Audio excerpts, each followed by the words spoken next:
You're tuned to Vibes FM. I am Sarah C. And today's special guest hails from Cassava Peas.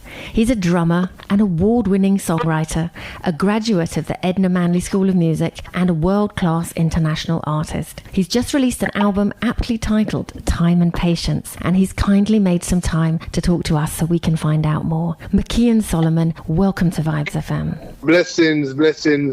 Thanks for having me. That is such a great name, and it's actually your real name, isn't it, Mackeehan Solomon? Yeah, man, my name is Mackeehan Solomon. The artist name is Mackeehan, but the given name is Mackeehan Solomon. So that was given to me by the Solomon, the father. That's such a great name for a reggae singer. Now, you, as I understand it, followed your brother to Edna Manley School as a drummer. Yeah, he went to school and started playing bass at first, and he switched from bass and did vocals. So I was just going around seeing him all the time, seeing what he was doing as my bigger brother, and it was something that I couldn't explain how proud I was of him. You know, coming from the ghetto, coming from nothing at all, to see him being somebody that was making music and doing stuff that people would be appreciative of.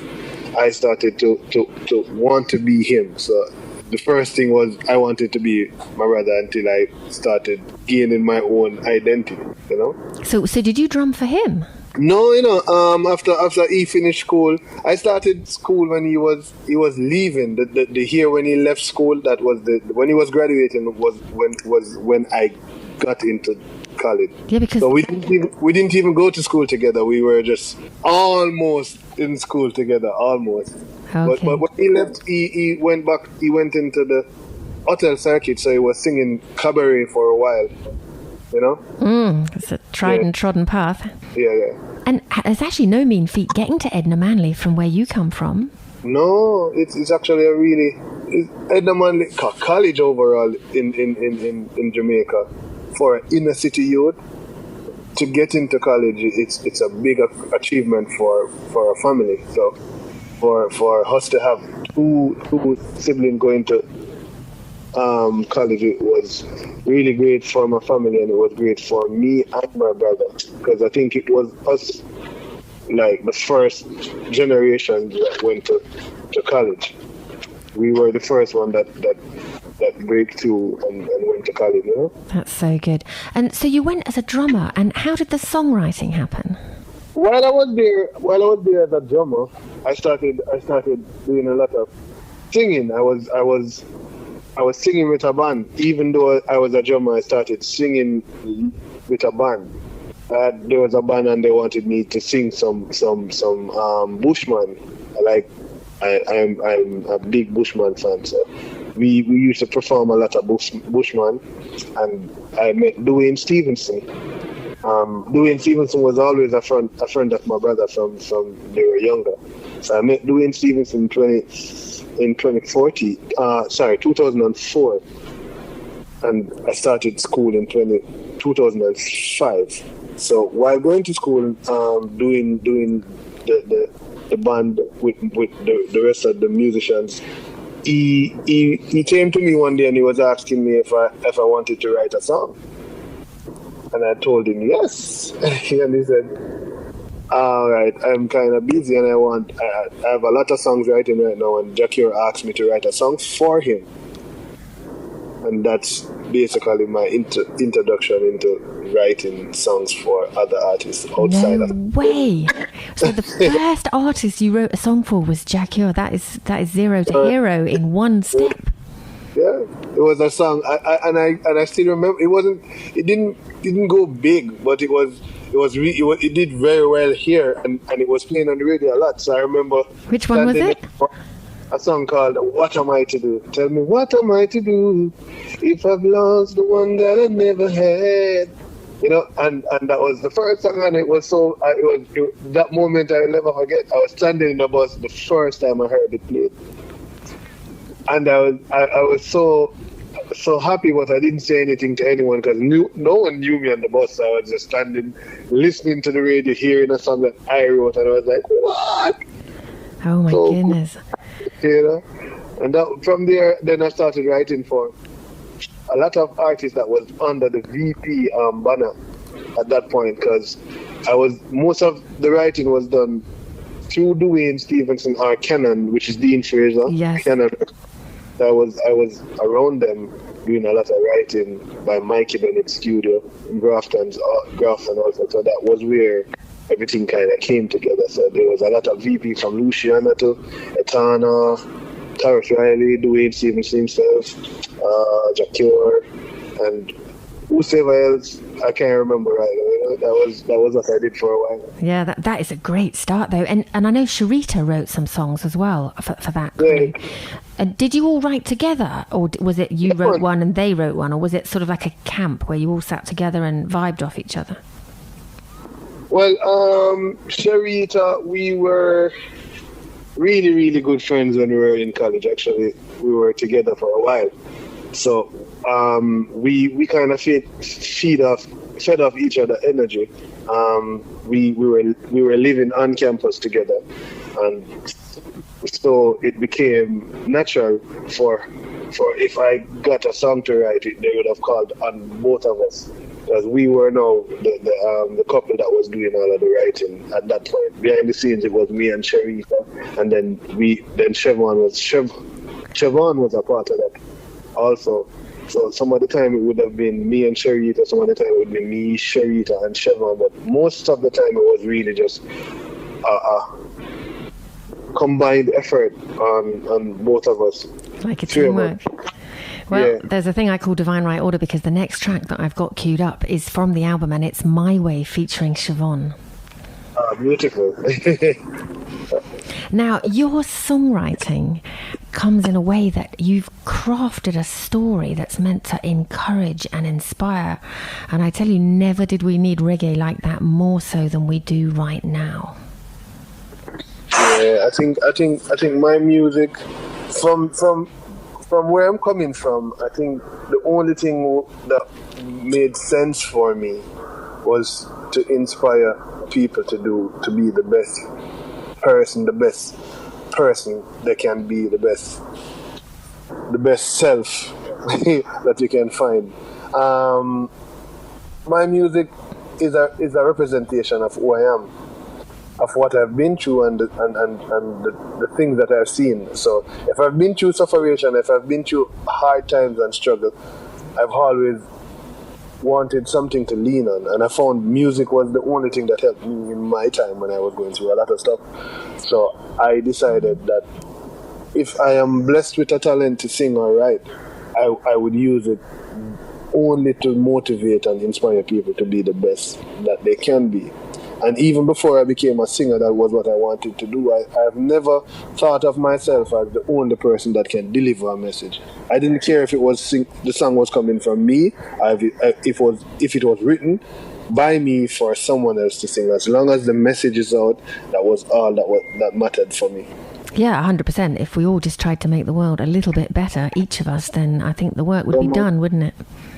It would. We lost our way. I don't know when. It's been a while now, and as you can see, even now, you can see the struggle that is happening in this world for people to just understand that you have to leave people alone to express themselves and be who they want to be. You might not agree with everything that someone else is doing, but their life is just as important as yours. So don't as long as you're not hurting or you're trying to inflict harm in any way, I feel that once you're living a positive life, it's the best life to live. So we're not going to agree on everything, but once you're not hurting someone, I have no issue with you. Yeah, 100%. And it's actually good if we don't all agree about everything. It's good if we can have a conversation still. If everybody is just agreeing on everything, then you'd be bored. Exactly. You'd have nothing to do more. You everything that you think, the other person, everybody else in the world would be thinking the same thing. So it is necessary. That's why the earth is created as it is. That's why there's different language, there's barriers. So you have to take your time to figure out stuff. From you enter this world as a kid, your learning has started until you leave Earth. It's just consistently learning and developing yourself and understanding that there's so much things in this world that we don't understand. And once we understand that, we can more learn to appreciate each other and appreciate the different kind of person, the different kind of human being that exists on this platform that we are living on. 100%. Now, speaking of songs of strength, Worthy to be Praised. Oh my goodness. Tell me about that song. Worthy to be praised. That is I like Burning Spear, I think Burning Spear is one of my favorite old artists. Okay, we can use that word because he's an elder man. I think he's a chanter. Naturally a chanter. Let's recall some great man who's been fighting for our rights. So when I hear Burning Spear, that was my representation of what I think Burning Spear would sound like in this time. Great is the name of Rastafari, he's worthy to be praised. It's one of my favorite songs. I can't wait to go on the road and sing this song. That song, when it plays, it's like someone's picked me up from the inside and shaken me in a great way. And the quality of the production is amazing. Yeah, the quality of the production of the whole album. So we've definitely got to salute some people. I'm thinking we should salute the Grammy-winning producer, Frankie Music. Yeah, man. I've been working with Frankie forever. Frankie is the first producer that took an interest in me as an artist. A lot of people only saw me as a writer, a songwriter. And I was introduced to him by Chevron. The world works in the universe works exactly as how it's supposed to work. If you are not here putting out bad energy, good energy will reach you. So because I feel like I've always been a student of this music, this business, which is music, and I've always given my all to it. Even before I knew I would have gotten a chance to come to you as an artist, things were actually being put in place, and I had to just walk into that. So Frankie was the person that I was introduced to by Chevron, and when I was introduced to him, that was the start of my musical journey in 2013. So it's so much respect going out to him for staying and taking him out to ground, just to be someone who's going to who help guide and facilitate my growth in music. I also have to give thanks to Ramel Marshall.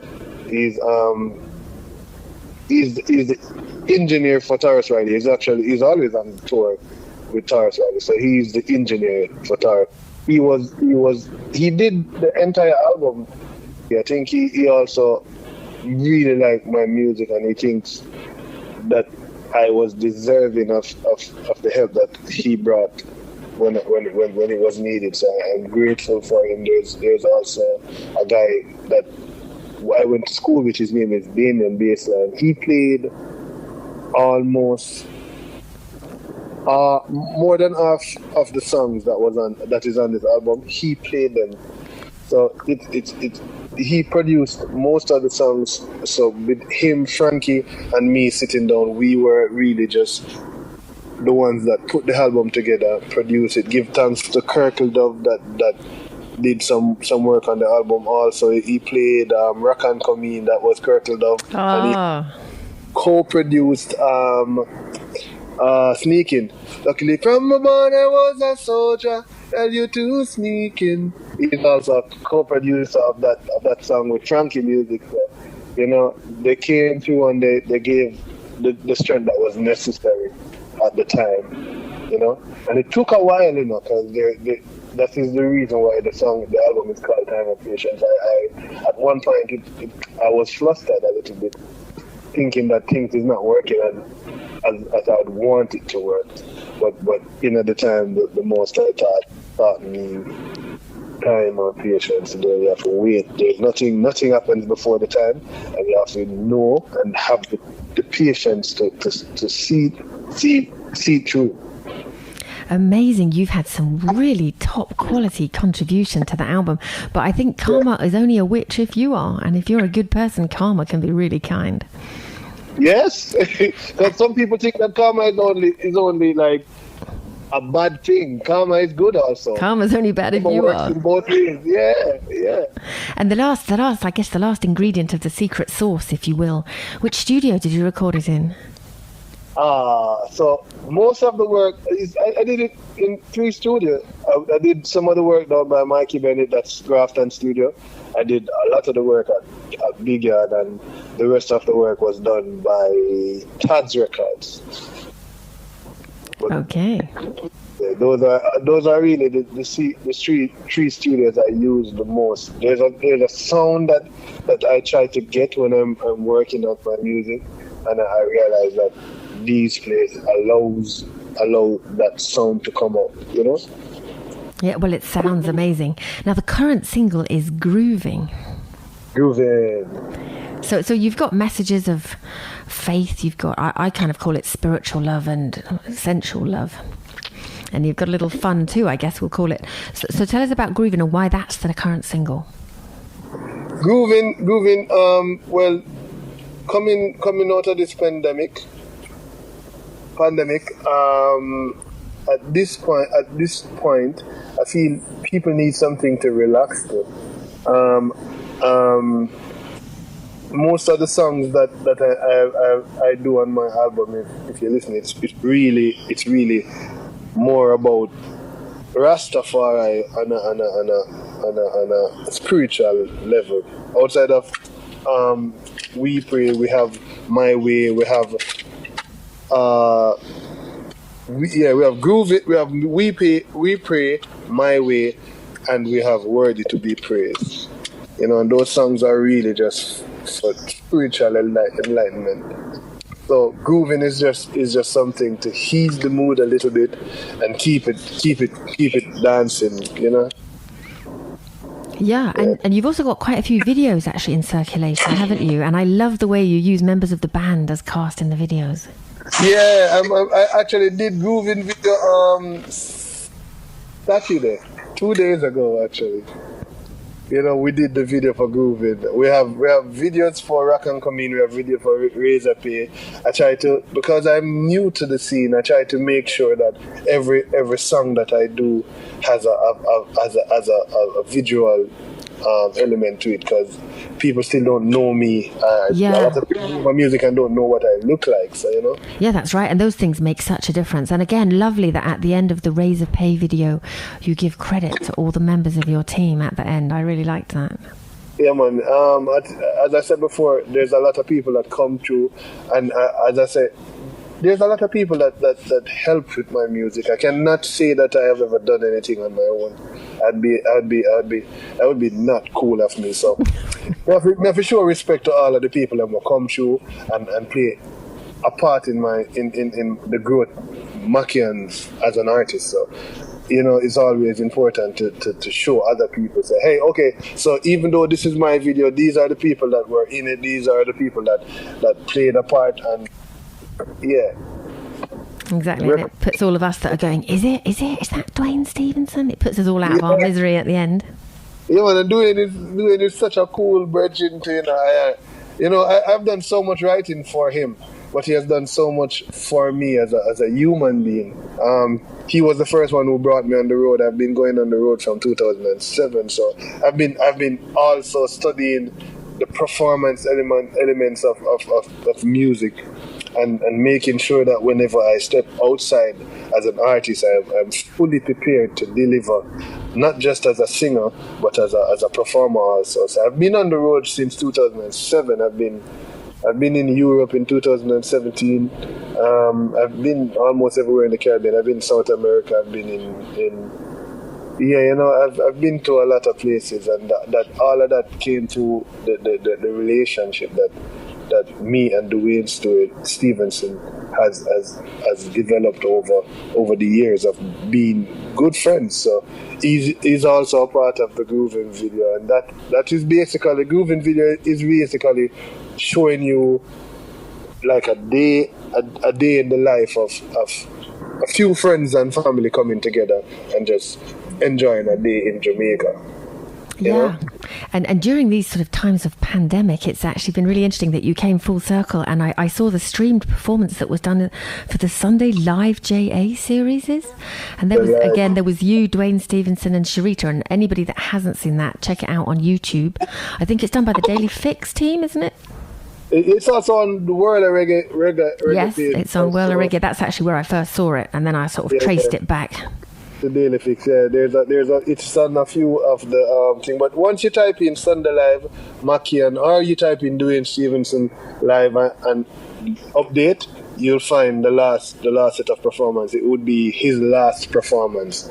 So anything in 2020, that would be his last performance, and that would be me, Sharita, Dwayne, and Siobhan, because he was also a part of the performance too. And it's also like, it's almost like the streaming equivalent of Jamnesia at Billy Mystic's place, isn't it? Yeah, it's the same thing. It offers an opportunity for younger artists to be viewed outside of Jamaica. A lot of the radio stations, a lot of the producers, a lot of the DJs, disc jockeys don't really know a lot of the young artists that is coming up. So any platform that is going to allow people to see artists like me, Notice Production, Notice Heavyweight Rockers, Royal Blue, Ras I, all of them young artists coming through, it's always good to get the opportunity to perform and show our ability and our talent to the world. Brilliant. Thank you so much for taking the time to talk to us. I know you're busy and I know you're on the road. We really do appreciate it. Do you have a message for the fans of Vibes FM? Yeah, man. I am grateful for the time you took to learn about Mackeehan. Thank you for listening to this interview, and also keep up with Mackeehan, Mackeehan, at Mackeehan on all social platforms. You can't miss me, because there's not a lot of people in the world that name Mackeehan, so it's really easy to find the artist Mackeehan. Keep up and stay focused. Don't